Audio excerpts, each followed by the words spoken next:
The difference between myself and all the rest of the universe is nothing more than an idea.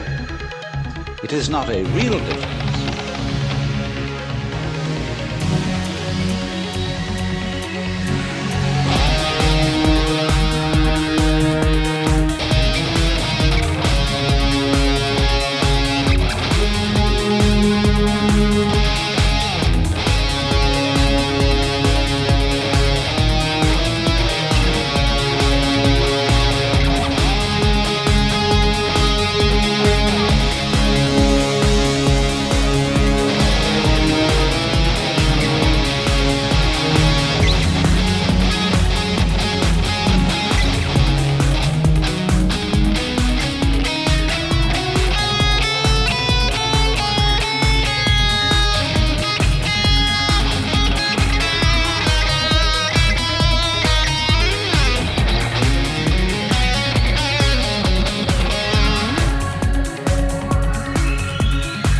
The difference between myself and all the rest of the universe is nothing more than an idea. It is not a real difference. And meditation is the way in which we come to feel our basic inseparability from the whole universe. And what that requires is that we shut up. That is to say, that we become interiorly silent and cease from the interminable chatter that goes on inside our skulls.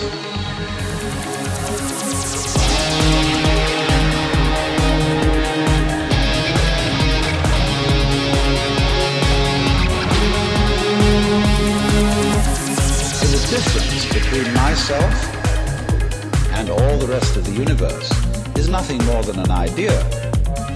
It is not a real difference.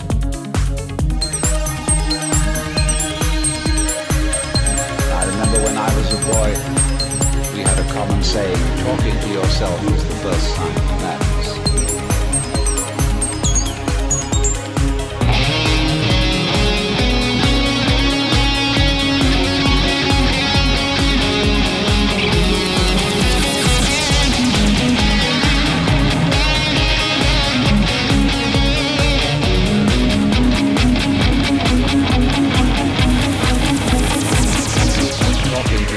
Is the first sign of madness.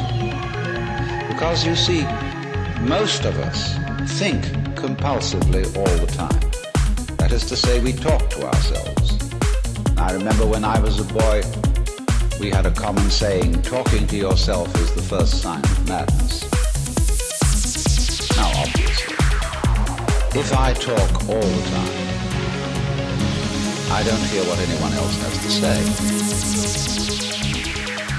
And so in exactly the same way, if I think all the time, that is to say, if I talk to myself all the time, I don't have anything to think about except thoughts.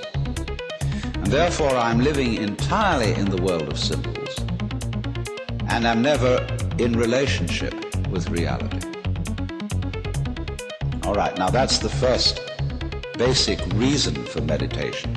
But there is another sense, and this is going to be a little bit more difficult to understand, why we could say that meditation doesn't have a reason or doesn't have a purpose. And in this respect, it's unlike almost all other things that we do, except perhaps making music and dancing. Because when we make music, we don't do it in order to reach a certain point, such as the end of the composition. If that were the purpose of music, to get to the end of the piece, then obviously the fastest players would be the best. And so likewise, when we are dancing, we are not aiming to arrive at a particular place on the floor, as we would be if we were taking a journey. When we dance, the journey itself is the point. When we play music, the playing itself is the point. Exactly the same thing is true in meditation. Meditation is the discovery that the point of life is always arrived at in the immediate moment. Therefore, if you meditate for an ulterior motive, that is to say, to improve your mind, to improve your character, to be more efficient in life, you've got your eye on the future and you are not meditating. Because the future is a concept. It doesn't exist.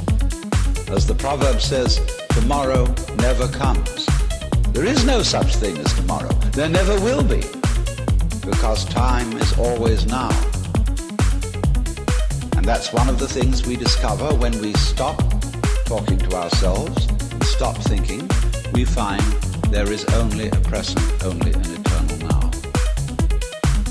So, it's funny then, isn't it, that one meditates for no reason at all, except we could say for the enjoyment of it. And here I would interpose the essential principle that meditation is supposed to be fun. It's not something you do as a grim duty.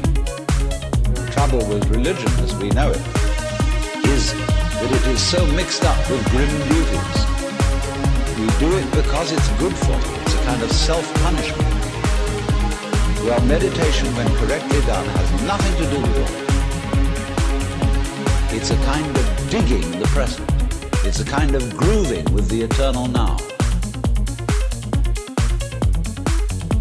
And brings us into a state of peace where we can understand that the point of life, the place where it's at, is simply here.